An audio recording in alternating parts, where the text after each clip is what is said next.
Welcome to Lelli and Fawn Growing Through It, the podcast where two twins overshare their way through self-love, mental health, healing, and all the messy parts of being human. We keep it 100% real around here. No toxic positivity, no hustle culture, and yeah, probably at least one mention of trauma per episode. Rated R for real talk, ridiculous humor, and occasional accidental wisdom. So grab your favorite drink, get comfy, and let's grow through it together. Today we are diving into a big one. Healing isn't linear. What happens when you're doing all the things but still feel like you're stuck? Or even worse, feel like you're going backwards. Spoiler alert, that's actually super normal. Today we're going to go into setbacks, self-compassion, burnout, and share some personal tea, as always. So grab your snacks, get cozy, and let's grow through it together. So firstly, we're going to go into some life updates here. Last we talked, I was going to go give possibly another speech at the Capitol with Senator Liebman for the Ways and Means Legislative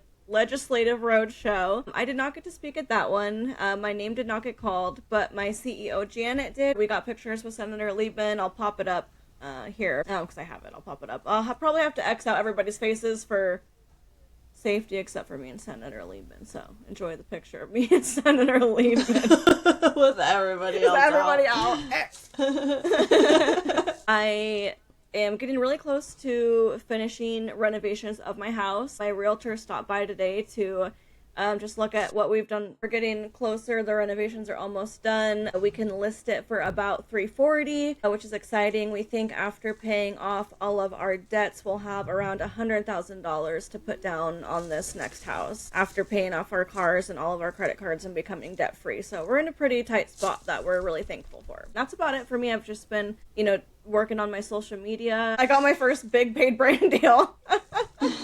Hello. So we were talking about last time too, at the very end of last episode, I was talking about how I don't give myself enough credit for that. Like, it didn't even cross my mind that I got $1,000 for 4 hours of work. Like, come on.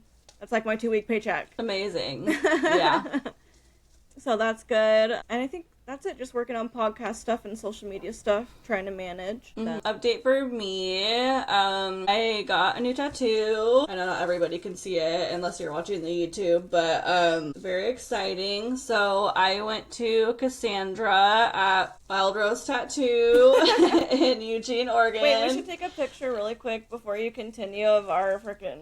I'm so grateful for this experience because my last tattoo left me with so much trauma. I didn't get another one for 8 years. It's been about 8 years since my last tattoo. It was just not a good experience. And, I kind of mentioned that when I went in there, and she said, that was one of the things she was really passionate about was, making people feel safe, especially after they had experienced tattoo trauma like that. And man, did she deliver on that.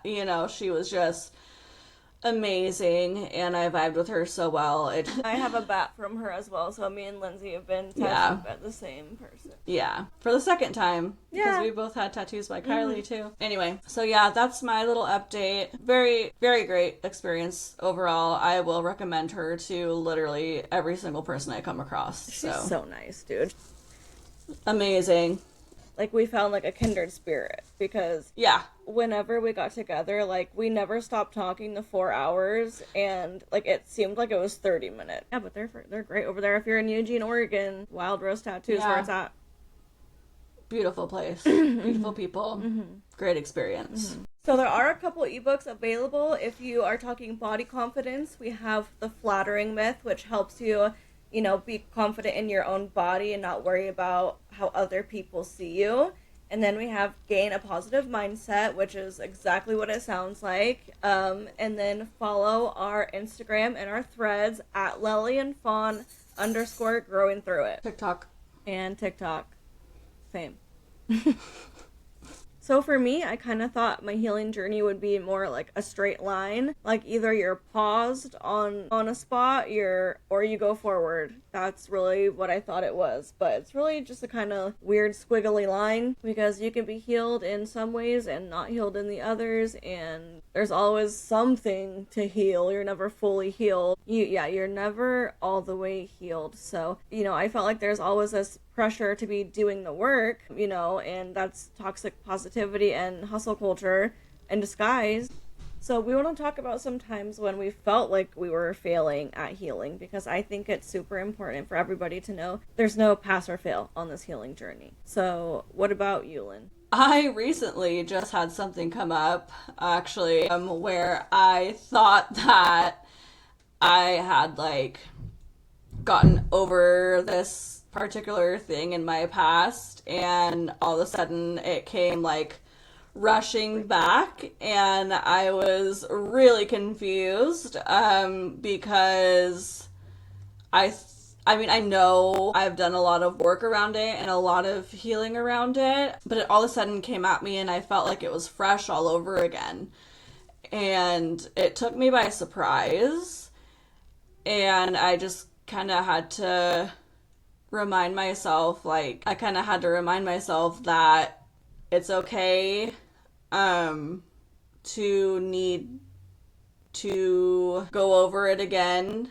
You know, just because you thought you had overcome it doesn't mean that because it crept back up on you, it doesn't mean that, you know, anything's wrong necessarily. It just is gonna, that you're any less healed from it. It just means maybe there's something that you need to take an extra look at. A time for me when I felt like I was failing at healing is always when I put arbitrary timelines on myself for no reason. And I'm self-aware of doing this, but I'm not quite self-aware. Like, it's something I'm still working on, like putting timelines on my goals and my dreams. But that's when I can feel like I'm failing at healing, is when I am impatient and I just want everything now, and we're so bad. Really quickly, we want to talk about too the Instagram TikTok comparison trap, and when it feels like everyone else is doing better than you. So on social media, a lot of it is curated perfection. Like, we should all know at this point, social media is not real life. Yes, fake. It's super fake. It's just the very, very highlight of people's lives. When I was 22 and I was wanting to be an influencer so bad, but I didn't have the courage, I would look with so much jealousy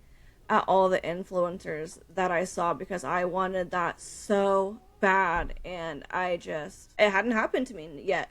Not that I knew that it wouldn't, like, I knew it would eventually, but the fact that it wasn't right the second, would make me feel really jealous. And it's when I started to change that and say, when I see somebody doing what I want to do, it's just the universe showing me that it's possible for me.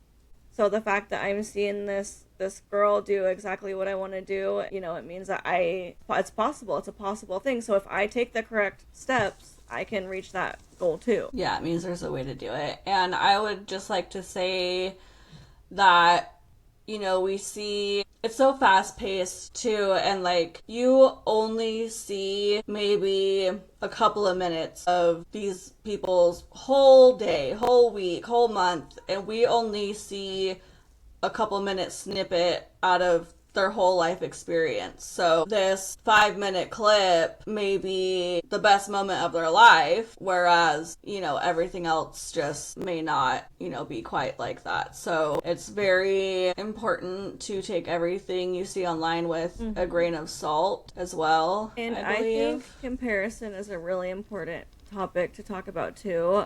One of my main phrases, comparison is the thief of joy. So that's one of the number one things you're going to want to start to work on in your healing journey. This will fast track you to frickin' the moon and back. Okay, stop comparing yourself to others. If you can manage that, your healing is going to be a lot easier. Yeah, and I want to add too, just real quick, that, Fawn said, I used to see people online and be so jealous and say, oh, why can't I have that? Or why can't my life be like that? Or all these things. And I really had to change my mindset to be like, oh, good for them. Like, they must have worked really hard to get that. Or they must be so happy. I'm so happy for them to have that thing. Because once you start being happy for other people, then you invite that kind of energy into your own life. So that way you can kind of, meet that energy level and get those things for yourself as well.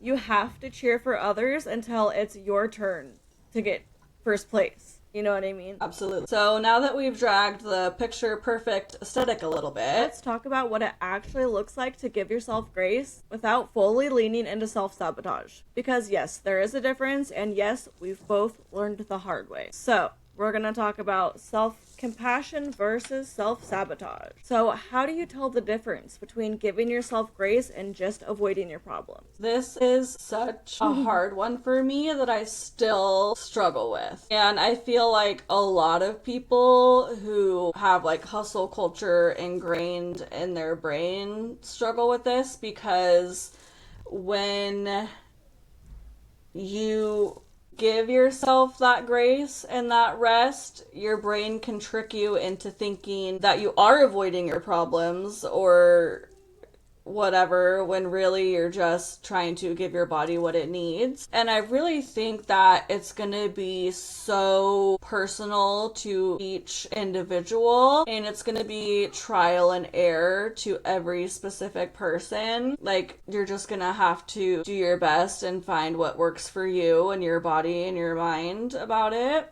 But yeah, that's something that is a hard one for me as well. So for me, how I can tell the difference is, for me, one's physical and one is mental.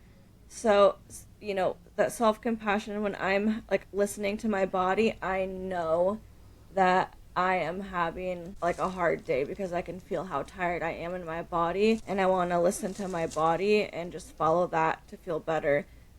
Now, when I'm self-sabotaging, it's more mental, and I'm more kind of, like, mentally thinking about it and stressing myself out. Did what I said, like, make sense at all? Like, was it? Bro, I don't to even the plot? remember what you fucking said.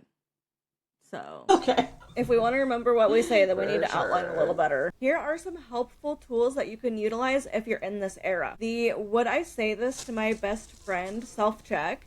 We talked about this last episode, so I'm not going to go too much into it. And then, journaling or voice note check-ins. I don't really like to journal that much. It's not one of my favorite ways to get rid of trauma, but that might help you, And then giving yourself permission to pause, not quit. And I think that is a very important distinction. And it's one of the biggest puzzle pieces that goes into your healing journey, because you want to honor rest. But when your body's done resting, you need to get back up and you need to fight for what you want and the life that you want to live. Absolutely, because something I tell myself all the time is, like, if I never give up, I can never fail. And that's, like, not to say if you've ever given up on something, you're a failure. I encourage. That's not what I mean. That's not what I mean at all. Giving something up if it's not for you. Please. Yeah, exactly. But that's just something I tell myself, like, when I'm in the hard moments, I don't feel like things are working out, I just need to take a little break, I just know, like, if I get back on it, so that's just something that helps me. And, specifically. Your dreams can change. It's whatever that little nudge that you're getting nudged to do you want to follow. I've had so many different hobbies and stuff that I've been so hyper-focused on. Yeah. On the back burner has always been influencing, which is what I wanted to do the whole time, but I just wasn't because I was scared and avoiding it. Okay, so now that we've unpacked the guilt spiral of, am I giving myself grace or just avoiding my problems? Let's go deeper into those times where you feel like you're back at square one and why that doesn't mean you're failing. So, segment 3, setbacks, regression, and feeling like you're back at square one. So, we want to really normalize backsliding. It does not erase your progress. Yeah, absolutely. And that's something that I have needed to hear so many times. You are a little crinkling. bit. Sorry. Just hold it in the air off to the side. So crinkle. Just a little bit of crinkle. And I really think that more people need to hear it. Just because you've gone back a little bit does not negate the progress that you have made on whatever it is that you're working on, because it just doesn't. I'm so tired. I'm so tired right now. It just doesn't, okay? It just doesn't. Believe me. Yeah, so just really, normalizing backsliding. So I want to talk about, when have I felt like I should know better by now, but I still struggled. So I kind of get triggered a little bit with the shoulda, coulda, woulda, because I got told that a lot as a child, is sort of in regards to a punishment or something. Like, I would apologize, and I think that would get said to me before I got, trigger warning, this is the possibly once an episode, before I got a belt to my butt. My ADHD people would be like, you should have seen that, like, you should have noticed that detail, or you should have done this, or you should have done this, and I'm just like a little kid be like, okay, like, everything I'm doing is wrong, like, I should have done anything else but what I have fucking done, like, anything else, So I still struggle with that internally sometimes, of being triggered and, not feeling like I'm doing enough. Yeah. And another thing is to be able to just sit with your uncomfortable emotions without making yourself feel like you're broken, I guess. Nobody wants to feel uncomfortable in their own skin. But sometimes, when we're doing that really deep healing work is a necessity. And that's, why I always recommend working with. So yes, I think sitting with your discomfort is also another really important skill to have while healing, and that will get you farther faster if you can get used to it. Because, like, for people like us that are traumatized and, had, like, our butt spanked with a belt and just witnessing things that, like, people doing drugs, like, we shouldn't have seen that. Just lots of crazy things that happen, like, that was uncomfortable, right? Growing up in those situations, that was uncomfortable. And so when you're dealing with them and as an adult, they're going to come back up and you're going to feel fucking uncomfortable. You have to in order to work through those. And then after that, you can let it go, and you'll be surprised of how your actions outwardly will change. You will stop stressing so much. You will just you'll feel better. You'll grow from it. So we just want to encourage support systems there. I know that some people might not, but it might be benefiting to find one, like, on the internet or something, just some sort of community. Or I highly recommend therapy. Like Lelli said, I know it's kind of a luxury nowadays, but that really helped me with my trauma responses and how I was showing up in the world. And I would like to say too, I know not everybody listening is spiritual, but a lot of this podcast too is some spiritual stuff. And I will say that having a connection to my spirit guides really helped me with my, what do you call it, your, like, support system, because in those times where I was completely alone and I did not have an outside support system, like, I could just look within myself and know that, I had that within me and I was connected, in other ways besides the people in my life. That's also helped me a lot as well. Like, when you're healing, like, I have an adoring, amazing, loving husband who is my freaking beck and call. He takes care of every whim I ever have. But when you're healing that kind of trauma in yourself, like, you feel alone still because you're the only one who really experienced that. It does make you feel alone. I would look to my guides because I, be like, if there's nobody but me, like, I just know that there is something else, like, looking out there for me. As long as I'm putting good intentions into this world, then that's the only support system I need, really, because I know that those good deeds are gonna come back to me. Yeah, being guided and supported. All right, so we've covered the comeback moments. Let's share what's actually been helping us stay grounded lately, especially when healing feels heavy. So what's actually helping us right now? So for me, I have been really trying to focus on my physical health, which is something that I have struggled to do for a very, very, very long time. Most recently, I have been trying to add in a stretching routine before bed. And it's super fucking annoying, honestly, to have to do, because I don't want to at all, but I have noticed how much it actually does help my body and how much better I feel. And there are nights when I'm like, oh my god, I don't want to. And then there are nights where I don't. If I'm just really feeling like my body, I'm like, oh my god, I'm so exhausted, I just really can't tonight. Then obviously I do give myself the grace and the rest. But I do end up regretting it because I get foot cramps randomly now if I don't do my stretches. So, but I mean, you know, you gotta do what you gotta do. And then I would also say my meditation practice, but I don't sit down to meditate. Like, I don't carve out a time during my day to sit down and meditate. I usually just do it as I'm laying down going to sleep, and like good enough for who it's for, honestly.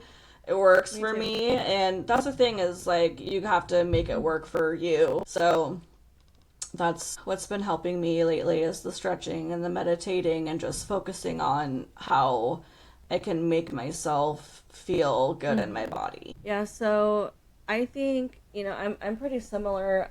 I also enjoy moving my body and how I feel when my body is active, but it is hard for me a lot of the time to achieve this. Right now, lately, I have been making sure at the very least that I stretch my legs every single night, because no matter where you are, you can stretch your legs. Like, I do it laying down in bed, and I just put my knee to my chest, lift it up in the air, you know, put it over to my side, and that's my little, just 3 little stretches on each leg to help me feel that physical connection to my body. That also helped me a lot with trauma, because I did not feel connected to my body, and when I finally started to be active in my body mindfully, I had a lot better mind-body image. And also another thing that is one of my go-to coping skills right now, I think, is just kind of like cleaning the house in my times off, because I'm trying to keep it really clean. We're going to be selling it soon, and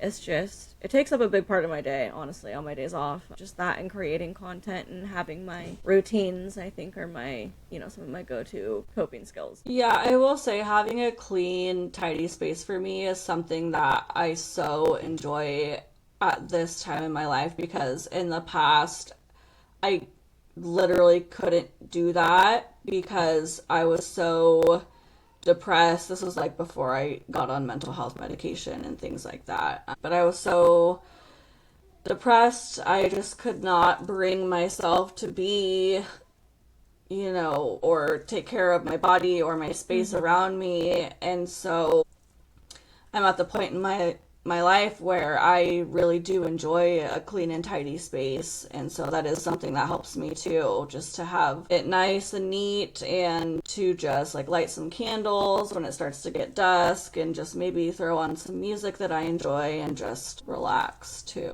The moving my body, even if you just bend down and try to touch your knees, try to touch your toes, that really helps me get out of my mind and my spirals.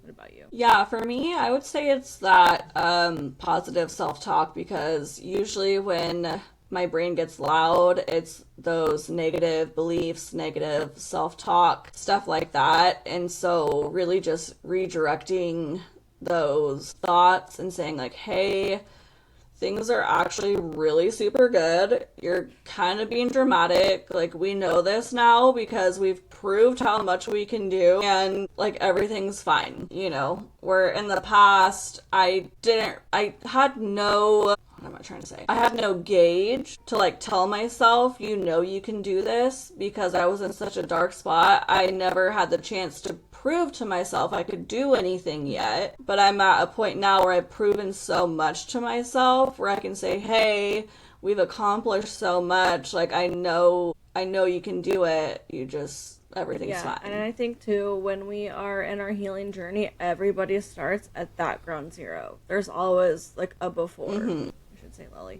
Me and Lelli both had our, you know, ground zeros, and we built ourselves up, and now here we are, I think 5 years later, and still growing through it, but wanting to now share with other people. So what's one thing that helps you feel like yourself again when you're overwhelmed? Please comment on our Instagram or Threads. There's no gold star for healing faster than someone else. You're allowed to take your time. You're allowed to rest. And you're still worthy even on the days when you feel like you're not doing enough. And if you're feeling it, come share with us on Instagram at Lelli and Fawn _ growing through it. We want to know, what's one thing that helps you feel like yourself again when life is heavy? Thanks for hanging out with us today. We will catch you next time.